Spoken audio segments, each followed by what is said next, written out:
Muy buenas tardes, tengan todos ustedes. Sean bienvenidos y bienvenidas una vez más a este 15º ciclo de videoconferencias interactivas 2016 desde las instalaciones del Instituto Nacional de Salud Pública. Pues después de un receso por las vacaciones de las universidades, pues ya estamos aquí de nuevo y nos da muchísimo gusto reiniciar este ciclo. Este día tenemos como tema compuestos bioactivos saludables presentes en los alimentos mexicanos, que estará a cargo de la doctora Marcia Verónica Galván Portillo, a quien le damos la más cordial bienvenida. Gracias, Bienvenida. muchas gracias. A Marcia. Pues la doctora Marcia Galván Portillo es licenciada en Nutrición y Ciencias de los Alimentos por la Universidad Iberoamericana. Cuenta con una maestría en Ciencias con área de concentración en Salud Reproductiva y un doctorado en Ciencias en Epidemiología, ambos por la Escuela de Salud Pública de México del Instituto Nacional de Salud Pública. También es investigadora en Ciencias Médicas del Instituto Nacional de Salud Pública. Ella pertenece al Sistema Nacional de Investigadores con el nivel SNI1. Es presidenta del Colegio de Profesores de Salud Sexual y Reproductiva por parte del Instituto. También es vicepresidenta de la Asociación de Nutriólogos del Estado de Morelos. Imparte clases a nivel de licenciatura y posgrados en materias como epidemiología, bioestadística, nutrición del deporte y sistemas computacionales para el cálculo dietético. Ha participado como directora y asesora de varias tesis de nivel licenciatura y posgrado. Ha publicado también más de 15 artículos en revistas indexadas y participado en congresos internacionales y nacionales. Participa actualmente como coinvestigadora en proyectos de investigación sobre dieta y actividad física en enfermedades crónico-degenerativas. Pues como ven, una experiencia bastante amplia sobre el tema que se va a tratar el día de hoy, y sin más preámbulo damos la palabra a la doctora Galván Portillo. Adelante, Marcia. Muchas gracias. Bueno, pues muchas gracias por la invitación una vez más. Es un placer estar aquí y poder compartir un poco de lo que estamos trabajando aquí en el instituto y de este tema que pues es bastante apasionante. Vamos a empezar un poquito con lo que es la presentación. Bueno, como ya les mencionaron, el título de lo que yo les voy a presentar hoy es compuestos bioactivos saludables presentes en los alimentos mexicanos. ¿Y por qué este título? Como sabemos, algunas de las principales causas de defunciones en el mundo son las enfermedades cardiovasculares, principalmente, y tenemos también por otro lado algunas otras enfermedades crónico-degenerativas como son la diabetes. Todas estas enfermedades, como sabemos, pues se han relacionado con factores de riesgo como es hábitos dietéticos poco saludables o también el bajo consumo de frutas y verduras. Aquí podemos ver cómo dentro de las principales causas de DALYs, que son los años de vida saludables perdidos por una muerte prematura, lo llevan las enfermedades como son diabetes, infarto al corazón, enfermedades crónico-degenerativas. Y todas estas, dentro de las principales causas, como podemos ver aquí, pues tienen que ver con la dieta, con una mala alimentación.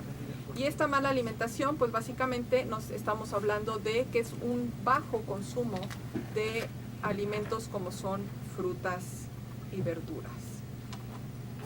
Actualmente en la investigación hemos oído que una dieta saludable en donde se conforma de frutas y verduras puede disminuir el riesgo de todas estas enfermedades.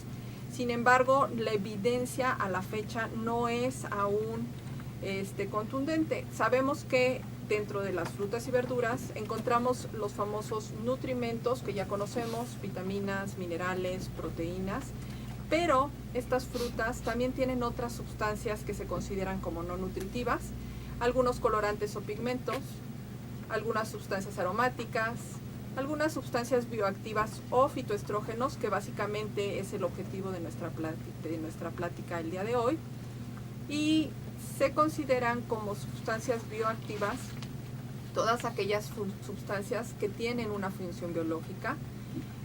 Algunos autores las nombran como componentes nutricionales adicionales que se producen en pequeñas cantidades en los alimentos. Otros autores también lo definen como componentes de los alimentos que influyen en la actividad celular y en los mecanismos fisiológicos con efectos benéficos para la salud. Pero los efectos de estos compuestos no nada más son en la salud, también en la planta tienen algunas funciones. Y bueno, como les decía, los fitoestrógenos son parte de estos compuestos bioactivos. Vamos a hablar de qué son, cómo actúan y por qué la importancia o el interés de hablar de estas sustancias. Los fitoestrógenos son compuestos, como su nombre lo dice, que se encuentran presentes en los alimentos o en las plantas. Son propios de los vegetales. Algunos los consideran como metabolismos secundarios de las plantas principalmente. Tienen una estructura, por eso su nombre, estructura similar a los estrógenos endógenos, por eso es fito, que están en las plantas, y estrógenos por su estructura química, que son muy similar a los estrógenos endógenos, y presentan una actividad biológica más débil que los estrógenos endógenos. Existen una gran cantidad de fitoestrógenos. Se han identificado alrededor de 10,000 compuestos. No les voy a hablar de todos, no se han estudiado todos, o sea, se han identificado, pero dentro del campo de la salud solo se han trabajado algunos pocos. Aquí, si pueden ver en la diapositiva, podemos ver cómo tenemos la estructura química del estrógeno y abajo tenemos la estructura química de algunos de los compuestos fitoestrógenos. Entonces podemos ver que son muy similares a los estrógenos endógenos. Por eso es su nombre y por eso es que se han estudiado tanto, debido a ciertos mecanismos que tienen, que les confieren ciertas propiedades. Aquí tenemos otra clasificación de estos fitoestrógenos. Son compuestos fenólicos y dentro de las más conocidas tenemos los isoflavonoides, que son las isoflavonas y los coumestanos. Los flavonoides, que por ser varios y que ya no me cabían en la diapositiva, los vamos a ver en la siguiente diapositiva. Ahorita les platico de ellos y es básicamente de quienes les voy a hablar. Los estilbenos, que son el ácido benzoico y el ácido signámico, y los lignanos, que de igual manera son 4 y ahorita los vamos a ver también cada uno de ellos. Dentro de los flavonoides, como pueden ver, tenemos 6 compuestos principales, son los más estudiados. Hay más, pero estos son los que más se han estudiado y su estructura química es muy similar. Básicamente varía en los dobles enlaces, en cada uno de sus anillos, principalmente en el anillo en el intermedio, y sus carbonos en cada uno de ellos. Como pueden ver en esta otra gráfica, no sé si ustedes la puedan ver muy bien, aquí se ve un poco borrosa, pero dentro de cada uno de esos 6 compuestos existen sus diferentes compuestos, los cuales se encuentran presentes en un gran número de plantas, muchos de ellos comestibles. Por eso es que, por otro lado, bueno, tenemos los lignanos. Antes de pasar a lo siguiente, tenemos los lignanos, que también les decía, tenemos dentro de los vegetales 4 principalmente, son estos que tenemos aquí: el ariciresinol, el secuisolariciresinol, el matairesinol y el pinoresinol, los cuales al ingerirlos, estos se metabolizan en lo que se conoce como enterolignanos, que son la enterolactona y el enterodiol. La principal es la enterolactona. Aquí tenemos el metabolismo. Con la microbiota, con la ayuda a nivel del intestino, son metabolizados todos los lignanos presentes en vegetales, que tenemos ahí arriba, a enterolactona y después a enterodiol y después a enterolactona, que es el que, si nosotros leemos, encontramos algunos artículos donde midieron lignanos en orina y sangre, estamos encontrando enterodiol básicamente. Les mencionaba que estos compuestos no nada más tienen varias funciones o varios efectos biológicos en las plantas. Son reguladores de auxinas, que son hormonas que controlan el crecimiento, protección contra la luz ultravioleta, defensa ante los herbívoros. ustedes recuerdan, existen algunas plantas que luego decimos, bueno, son tóxicas, no se pueden consumir. ¿Por qué? Porque desarrollan este tipo de sustancias, las cuales las hace que todos los herbívoros no lleguen y se las coman. Entonces, para protección. También sirven, bueno, no se ve, no sé si ustedes lo alcancen a ver, pero sirve para atraer algunas animalitos que son los que se encargan de la polinización y también como protección contra hongos. Entonces tienen varios efectos a nivel de la planta, pero también a nivel del ser humano se han encontrado varios mecanismos de estas sustancias. Se dice que son antioxidantes, antiinflamatorios, antitrombóticos, antimicrobianas, antialérgicos, antitumorales, antiasmáticos, inhibidores de algunas enzimas. Por lo tanto, se ha estudiado, ha llamado la atención a nivel de investigación debido a este papel donde intervienen tanto en la angiogénesis como en la regulación celular por cuestiones del cáncer, sus actividades antioxidantes, disminuyen la inflamación, etc. Y por eso es el interés de estudiar todos estos compuestos que además, como se encuentran presentes en un gran número de alimentos, pues las dietas y principalmente la dieta mexicana podríamos considerar que es una dieta rica en estos compuestos. Entonces, dentro de las fuentes alimenticias se encuentran presentes en las plantas, tenemos un gran número de alimentos en los que podemos encontrar una gran cantidad de estas sustancias. Aquí les presento un cuadro de algunos de los compuestos y de cómo se encuentran en diferentes alimentos, principalmente frutas y verduras. Si pueden ver los números, varían las cantidades entre unas de manera impresionante. O sea, tenemos cantidades hasta de 5,000 miligramos por kilogramo, por ejemplo, en la berenjena, hasta cantidades de 1 a 20, por ejemplo, en el chile, ¿no? De los flavonoides. Entonces, es importante sí considerar que, bueno, estas cantidades pueden variar dependiendo del número de especie, dependiendo del número de suelo en donde se sembraron, dependiendo del clima a los que son sembrados, de la cosecha, del almacenamiento, etcétera. O sea, sabemos que varían. Estos son los datos que se tienen y pues básicamente sí es importante. De todas maneras, independientemente de todos estos factores, sabemos que están presentes en los alimentos y que tienen algunas funciones que son importantes para la salud. En cuanto a los lignanos, estos se encuentran presentes, por ejemplo, los más ricos y en cantidades sumamente abundantes son la semilla de linaza y el ajonjolí, en cantidades muchísimo menos, pero también de manera importante, porque además, bueno, por ejemplo, semillas de linaza y ajonjolí no consumimos grandes cantidades.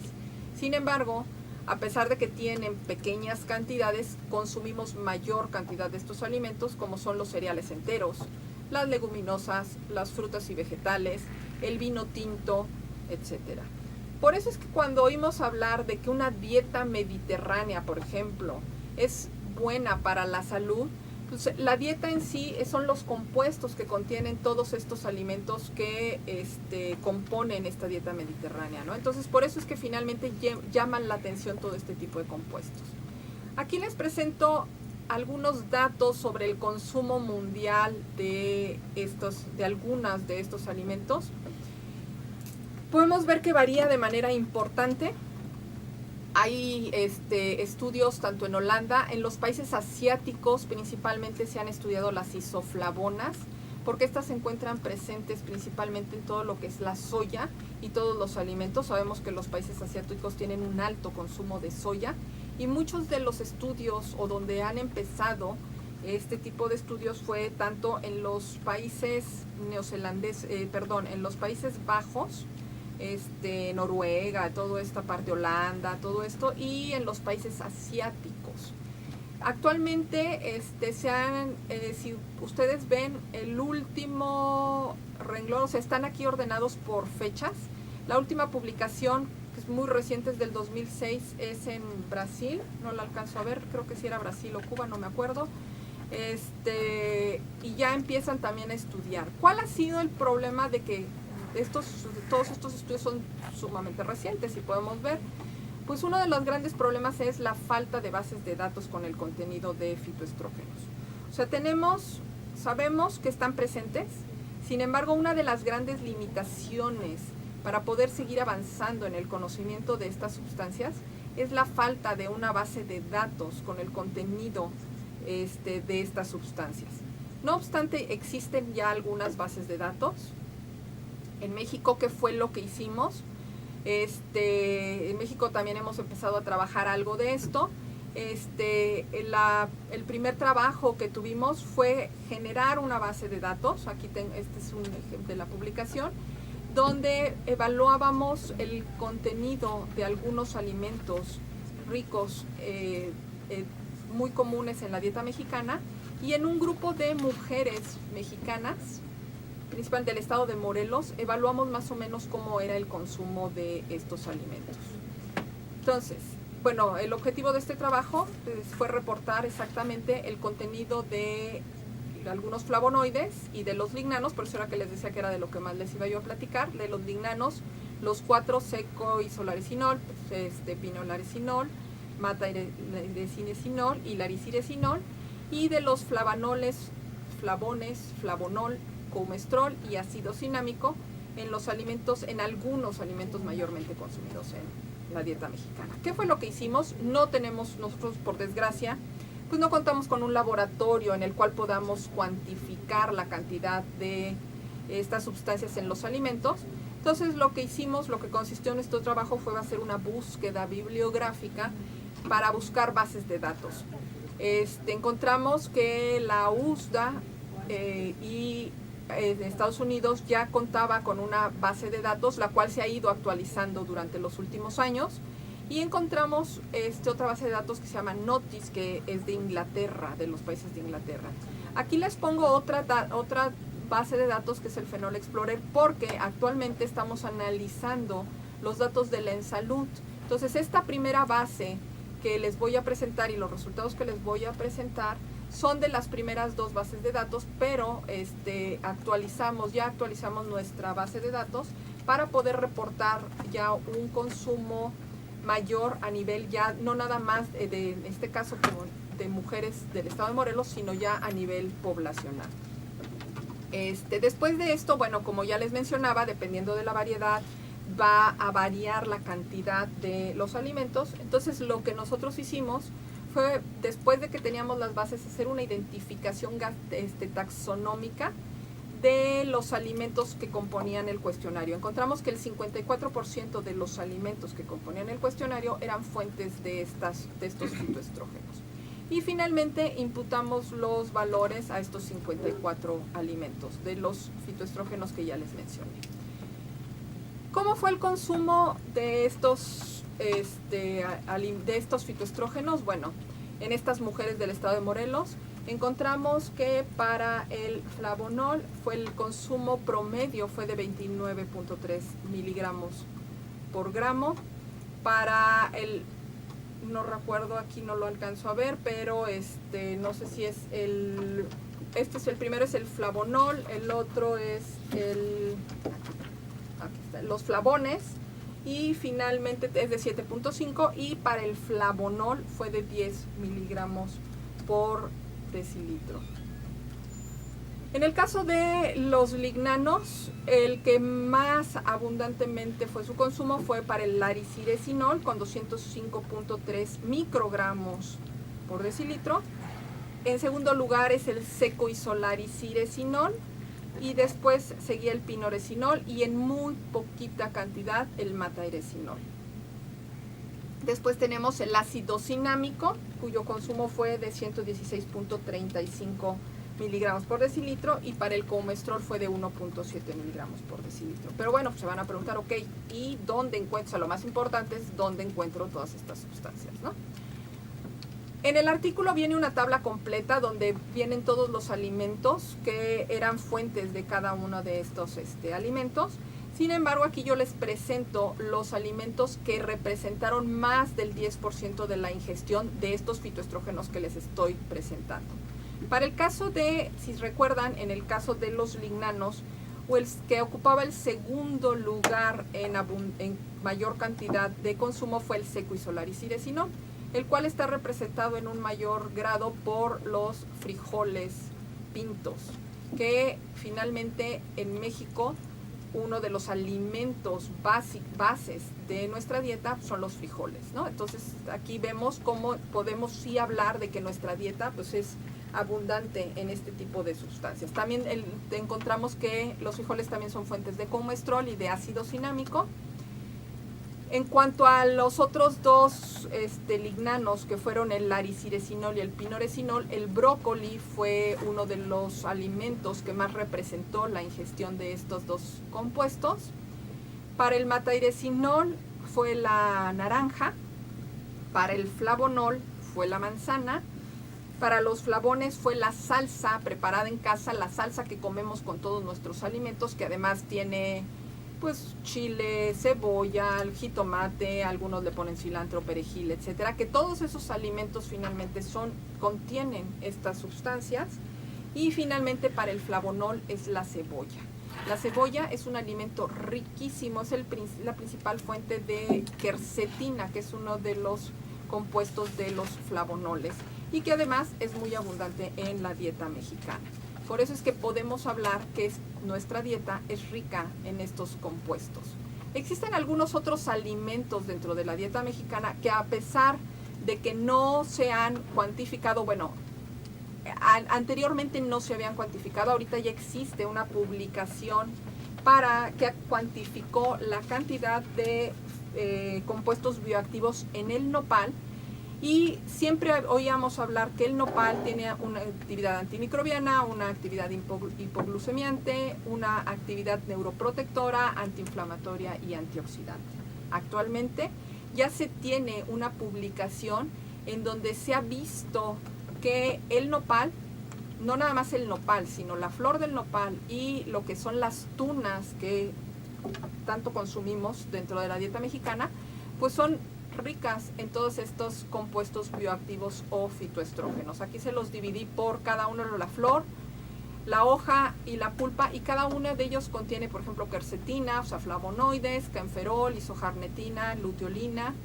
En el caso de la pulpa, que es la tuna, tenemos ácido gálico, ácido coumárico, que son altamente antioxidantes.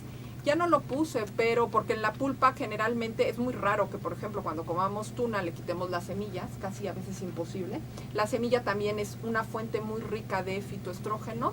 Entonces ya hay alguna información. También recientemente, bueno, después de este trabajo salió que los quelites, que también son muy abundantes dentro de la dieta mexicana, tienen algunos compuestos fenoles. No hay gran información, o sea, como que todavía necesitaríamos ampliar más nuestra base de datos con el contenido, pero ya están empezando a salir alguna información respecto al contenido de estas sustancias en los alimentos. Y podemos encontrar otros alimentos que hasta la fecha yo personalmente no sé si alguien de los que esté conectado por ahí tenga alguna otra información al respecto, pero que yo casi estoy segura que va a haber algún compuesto de estos dentro de estos alimentos. Tenemos la granada, que también es muy abundante, el amaranto, que es sumamente abundante dentro de la dieta mexicana, la flor de calabaza, el aguacate, que en algunos artículos hemos también encontrado que el aguacate es protector para algunas enfermedades crónico-degenerativas. Actualmente oímos hablar que el consumo del aceite del aguacate es igual de bueno que el del aceite de oliva. Entonces, pues hay que ver no nada más el tipo de grasas que tiene el aguacate, sino que a lo mejor también por ahí tiene algunas otras sustancias que están provocando este efecto protector que estamos encontrando en algunos estudios. ¿Por qué ha llamado tanto la atención estos estudios? Bueno, ya les comentaba, se sabe en cuanto a la evidencia epidemiológica e in vivo que tiene todas estas propiedades, y se ha estudiado con enfermedades cardiovasculares. La evidencia es contundente respecto al efecto protector.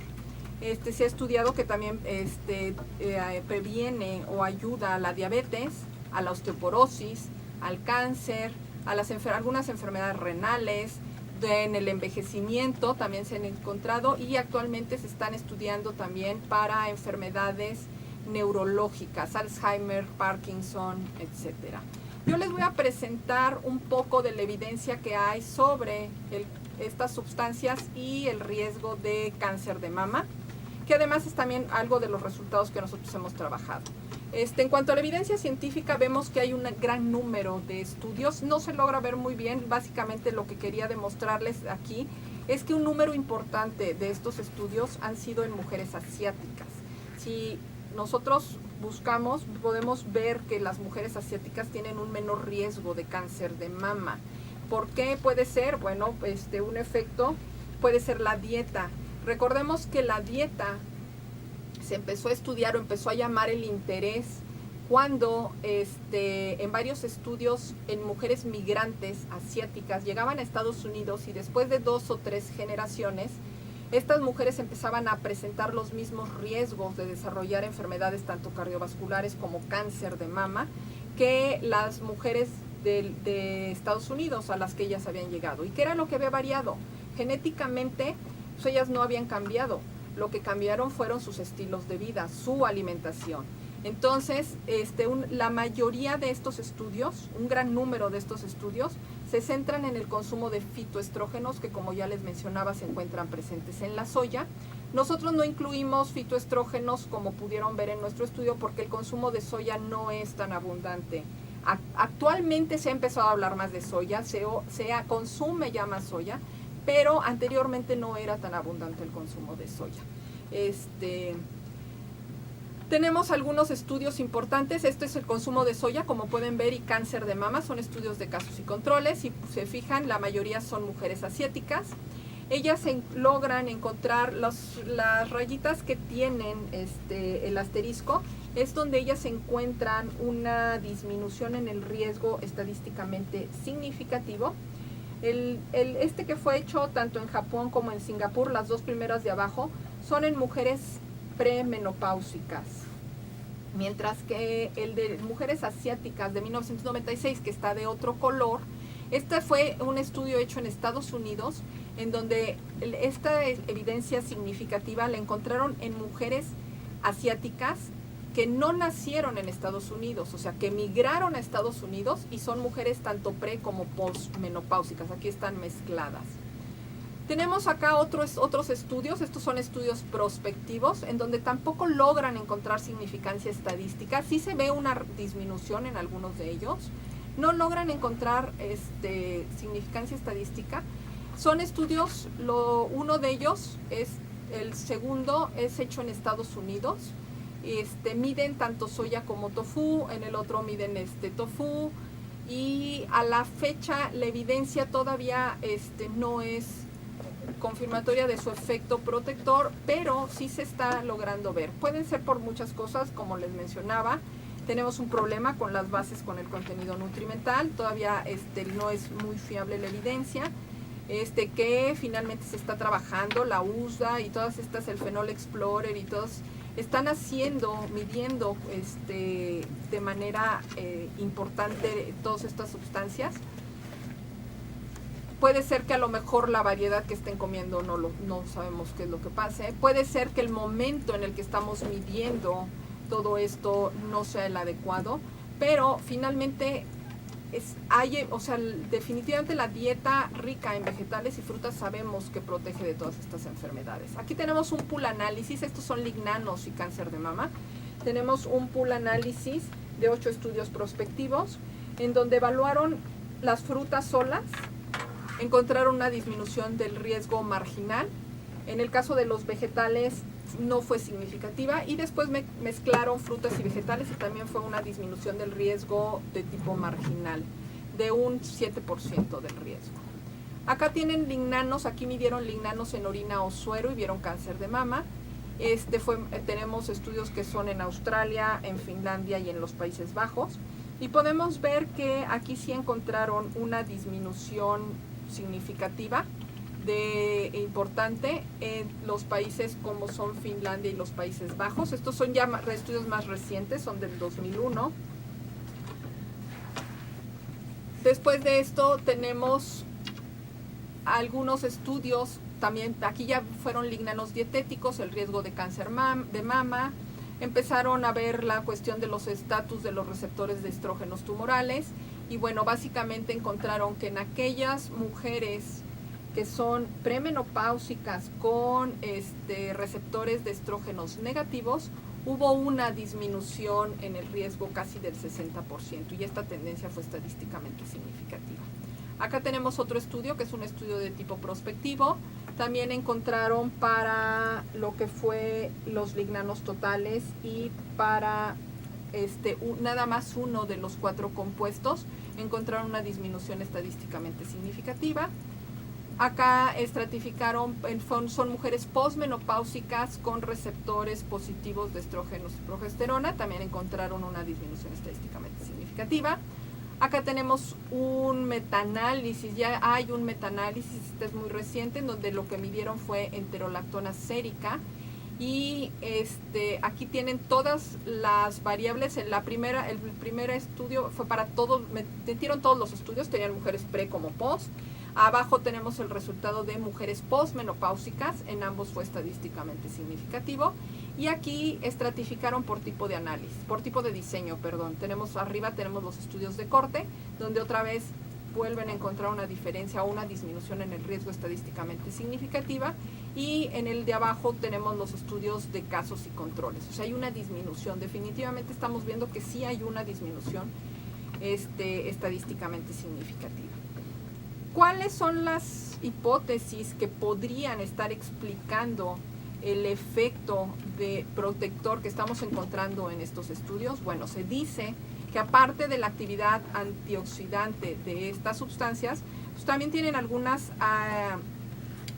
actividades antiangiogénicas, promueven también la apoptosis, inhiben algunas enzimas que participan en la diferenciación celular y en el crecimiento del tumor. Se dice también que estas sustancias pueden actuar no nada más durante la iniciación del cáncer, sino también durante la progresión y durante la invasión. ¿Por qué? Porque disminuyen el efecto oxidativo del ADN. Se sabe que estas sustancias son afines a los receptores estrogénicos beta, los cuales el fitoestrógeno, al pegarse a estos receptores beta, regulan algunos genes que se encuentran involucrados en la apoptosis, controlan algunas actividades promotoras de los estrógenos y por otro lado también se ha visto que disminuyen los niveles de aromatasa, que son los encargados de producir tanto el estradiol y los estrógenos endógenos a nivel celular. Entonces, como ven, son muchos los mecanismos por los cuales se podría estar explicando este efecto protector de estas sustancias. Se dice que tienen un efecto agonista y antagonista. Hay muchas hipótesis y bueno, ¿y qué es lo que nosotros hemos encontrado en México?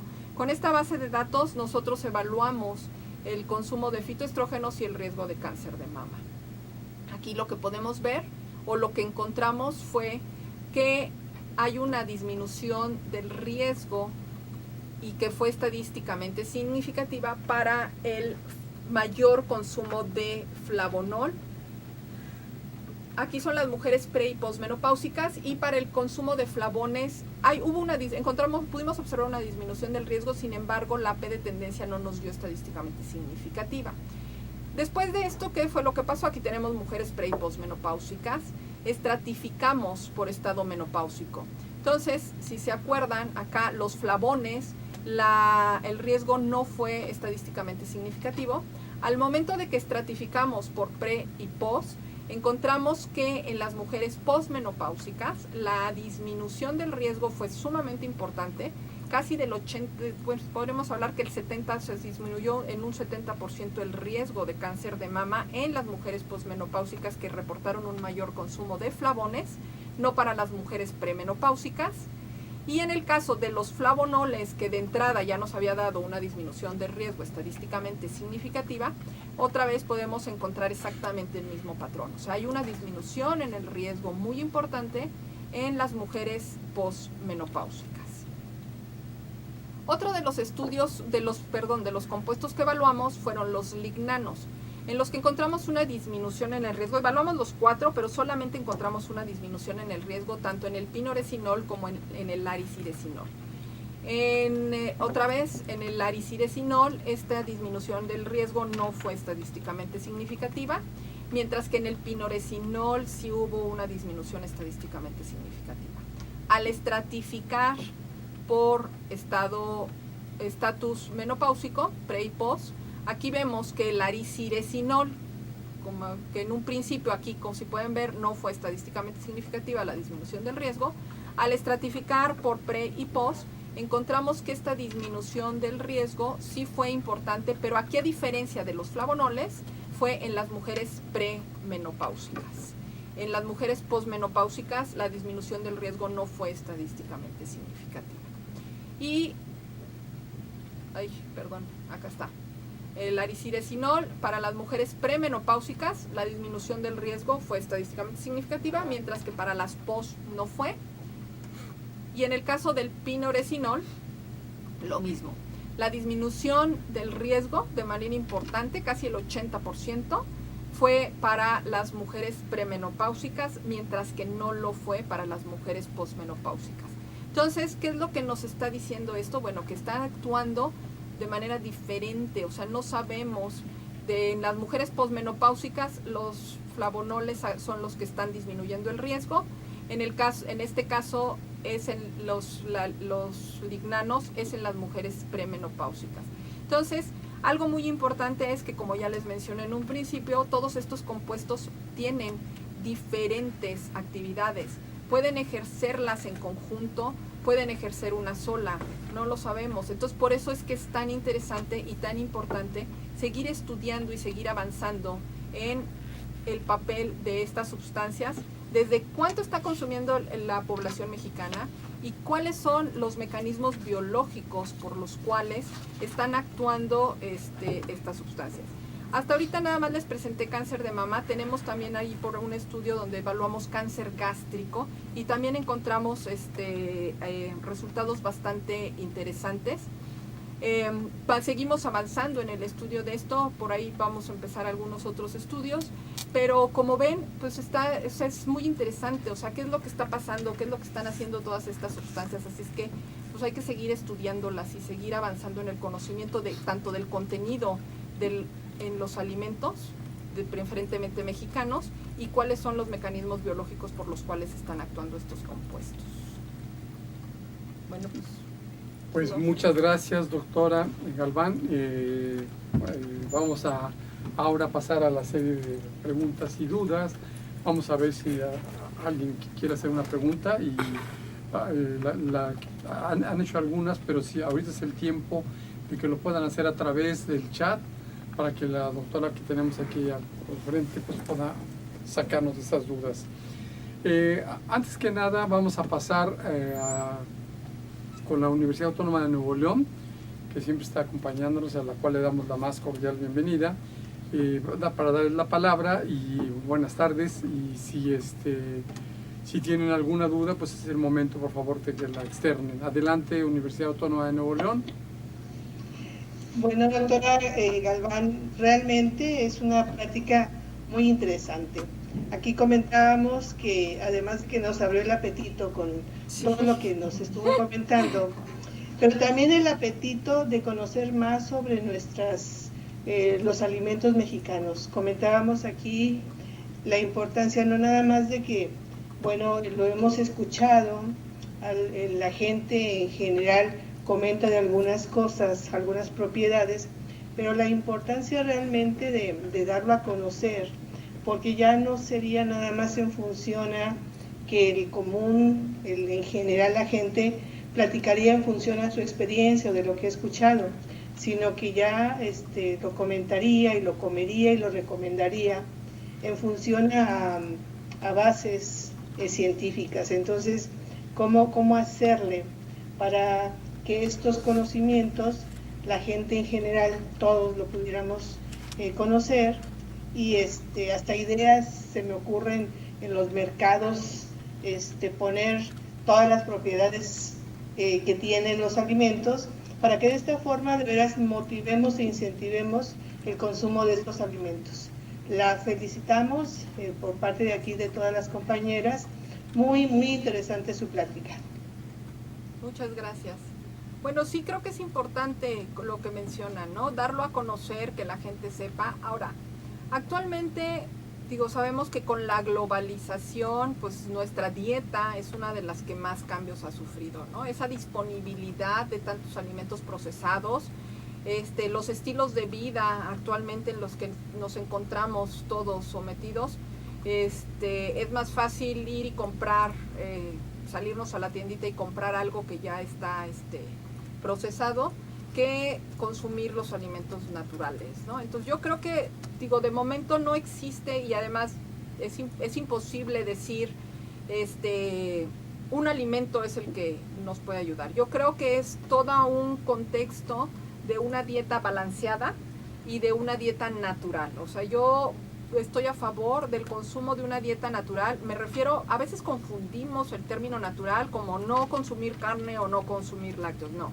O sea, me refiero a no alimento procesado. O sea, es muy diferente el consumir una pechuga de pollo a consumir una pechuga de pollo que ya se encuentra procesada, que ya lo único que tengo que hacer es meterla al microondas. No, o sea, yo creo que una dieta balanceada, pero natural, sí es importante y nos va a dar un aporte importante de estas sustancias que pues hasta ahorita lo que hemos visto son tienen pues bastantes funciones o propiedades que pueden ayudar a proteger o evitar algunas enfermedades. Muchas gracias, doctora. ¿Alguna otra pregunta de Nuevo León? Gracias, es todo. Felicitaciones nuevamente. Gracias. Muchas gracias, Nuevo León. Pues vamos a pasar ahora a las preguntas, doctora Galván, de parte de las personas que se han conectado en Webex, que son más de 600 personas. Sé que vas a inventar las tortas. Exacto. Con nopal y con nopal y con puro nopal. Muy bien. Preguntan, ¿en México no existen bases de datos sobre lo que usted está presentando? No. Por ejemplo, el contenido de frijol que nosotros utilizamos sí se estudió en el Cinvestav. O sea, nosotros utilizamos esos datos del Cinvestav de Irapuato, creo que, no recuerdo bien, pero es del Cinvestav. La del nopal creo que también se hizo se evaluó en el Politécnico. El CIAT creo que tiene alguna información. El problema es eso, que era exactamente lo que comentaban en Monterrey. A lo mejor sí hay por ahí alguien que tenga o que lo ha hecho en algún laboratorio, pero no está abierta, o sea, no se encuentra por todos lados, ¿no? Entonces, por eso es lo que decía, o sea, es un problema muy importante el no tener todavía bien la información de los alimentos que hay en México. Por eso es que, bueno, finalmente tenemos que recurrir a bases de datos que están hechas en otros lados.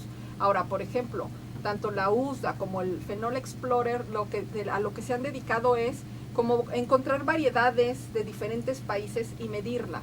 Entonces eso finalmente pues, nos sirve de algo, ¿no? O sea, no... Pero en México, así en realidad, le digo, a mi conocimiento, no sé si por ahí alguien del público sepa o lo tenga, creo que el CIAT tenía algo, el Politécnico tenía algo y el Cinvestav también en algunos lados estaban midiendo, por ejemplo, para frijol y cosas así. Muy bien, muchas gracias, doctora. Hay otra pregunta que dice, ¿los productos bioactivos como los flavonoides son fácilmente digestibles?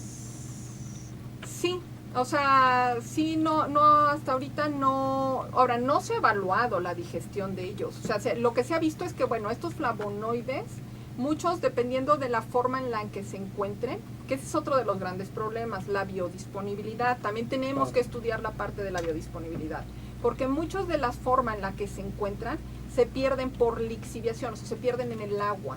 Entonces, que eso pasa con todos los nutrimentos, ¿eh? O sea, también es importante evaluar la biodisponibilidad. Yo puedo decir, ok, este alimento es rico en, pero recordemos que hay procesos desde que se cosecha hasta que llegan a la boca de nosotros que van a influir en disminuir las cantidades de estos alimentos. que se encuentran presentes en estos alimentos. Y una vez que nosotros lo consumimos, también la microbiota, que esa es parte de lo que ahorita ha estado empezando a encontrarse en la bibliografía, la microbiota también va a influir en qué tanto de estos alimentos yo voy a absorber y van a entrar al metabolismo y ejercer su función, ¿no? Entonces sí, también estudios de biodisponibilidad son importantes que habría que hacer. Ok, muchas gracias, doctora. Y precisamente voy a ligar otra pregunta que hacen relacionada con lo que estabas hablando tú. ¿Cuál es la mejor, consideras tú que es la mejor manera de consumir los alimentos? Porque si se supone que con la cocción de los alimentos se pierden ciertos componentes, ¿cuál sería lo más recomendable de los alimentos a los que te refieres tú? Ok, ¿Cómo comerlos? Hay muy pocos estudios donde han evaluado el efecto de la cocción. Sí vieron que la mayor pérdida se encuentra por lixiviación, lo sabemos también en el frijol. Lo que se recomendaría en caso de que, por ejemplo, el brócoli, digo, a mí personalmente me encanta crudo, pero hay gente que dice, bueno, a mí me cae muy pesado el brócoli crudo, yo lo prefiero cocido, ¿no? Entonces, muchas veces de lo que se recomienda es, ok, lo voy a cocer al vapor quizá, y esa pequeña cantidad de agua la puedo yo utilizar, porque no nada más es rica en fitoestrógenos, es rica en folato, en muchos otros nutrimentos. La puedo utilizar, por ejemplo, en la preparación de la sopa o de algún guisado, ¿no? Y entonces esa agua queda rica en nutrimentos. Ahora, se ha visto que tanto el freír, como se ha probado freír y microondas y cocerlo en agua, y se vio de la evidencia que hay es que ni el microondas ni el freírlo en aceite causa alguna pérdida de la quercetina principalmente. Y bueno, la quercetina, la cebolla es nuestra principal fuente de quercetina, ¿no? Que nosotros consumimos mucha cebolla desde cruda hasta frita en nuestros alimentos. Entonces, pues bueno, si la van a cocer, digo, frito, para hasta ahorita la evidencia, no lo sé, nos dice que no le pasa nada, la podemos consumir frita, la consumimos cruda. Y si la llegáramos a cocer, pues igual lo que podríamos de cierta manera es utilizar, o sea, lo que se recomienda es utilizar esa agua para la preparación de algunos otros alimentos. Pero el chiste es que los consumamos, o sea, yo creo que el chiste es que entre más consumamos de estos alimentos, pues vamos a ir de poquito en poquito juntando cantidades que pueden ser buenas, ¿no? Para nuestra salud. Y también preguntaba precisamente de eso, que sí hay mucho control del consumo de soya, y que si la soya texturizada proporciona de igual manera esos beneficios. Sí. Yo creo que va muy de acuerdo con lo que acabas de comentar. Uh-huh. E incluso yo he visto que el brócoli luego lo hacen capeado. Sí, exacto. También lo consumen capeado. Uh-huh. Uh-huh. Y aquí me hace una pregunta que como que está, pues no fuera de contexto, pero que está un poco extraña. Si la guanábana tiene algún efecto protector contra el cáncer, porque hay muchos comentarios al respecto. Yo lo desconozco, la verdad es que no sé, habría que buscar, el que yo lo desconozca no quiere decir que no. La guanábana, como muchos otros alimentos, pues es un alimento vegetal, seguramente debe de tener algunos antioxidantes por ahí, no sé si de este tipo o de algún otro, no lo sé. O sea, yo hasta donde yo conozco no he encontrado ningún estudio de este tipo científico en donde hayan evaluado el efecto de la guanábana. He encontrado de la berenjena, por ejemplo, de la berenjena sí, y por ejemplo del aguacate, pero de la guanábana en general yo no he visto ningún estudio. No podría decir ni sí ni no. Okay. También aquí hay otra pregunta que dicen que de todos los alimentos que tú has estudiado de la cocina mexicana, ¿cuáles consideras tú que son los que son más altamente en antioxidantes? Bueno, depende de los antioxidantes de los que estamos hablando. O sea, por ejemplo, sabemos que los cítricos son ricos en vitamina C y la vitamina C es antioxidante. Si hablamos de la quercetina, que es altamente antioxidante, o sea, la quercetina es altamente antioxidante, o sea, hay estudios donde han evaluado dentro de todos estos compuestos cuál es la más antioxidante y se ha visto que la quercetina es la cebolla. Muy bien. Muchas gracias, doctora. Y una última pregunta, dicen que si los datos de todos estos estudios están disponibles en el IMSS. ¿Hay alguna liga?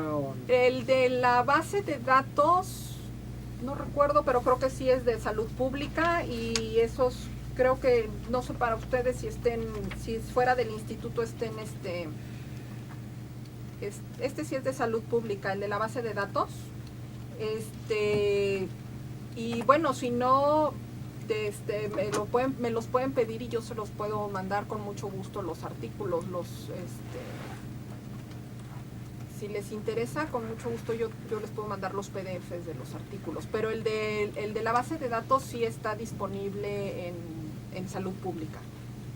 Ok, y si nos puedes proporcionar tu correo electrónico. Okay. Mi correo electrónico es mgalvan@insp.mx. Muchísimas gracias. A muchas personas que preguntan de la videoconferencia, todas las videoconferencias que se transmiten cada 15 días, a excepción de estos casi 2 meses que tuvimos de vacaciones por las vacaciones de las universidades, están en la página del instituto. Cuando manden sus datos con la licenciada Reina, ella les puede proporcionar el dato de dónde están estas videoconferencias, y yo creo que esta última de la doctora Galván, yo creo que aproximadamente en 2 semanas, 3 a lo sumo, ya estará también subida en estas plataformas del instituto. Pues no nos queda más que darles una vez más las gracias a todos los radioescuchas, a todos los que nos ven, y sobre todo a la doctora Marcia por su increíble presentación, y además decirle que muchísima gente te manda a felicitar, que dice que es una ponencia muy interesante y muy adaptada a lo que es salud pública y sobre todo a la alimentación del pueblo de México. Pues muchas gracias a todos y nos vemos dentro de 15 días en que estaremos presentando el tema las primeras epidemias de enfermedades infecciosas en el siglo XXI y su impacto global, que estará a cargo del doctor Celso Ramos García. Pues muchas gracias a todas y a todos. Un saludo de las instalaciones del Instituto Nacional de Salud Pública en Cuernavaca y nos vemos hasta la próxima. Hasta luego.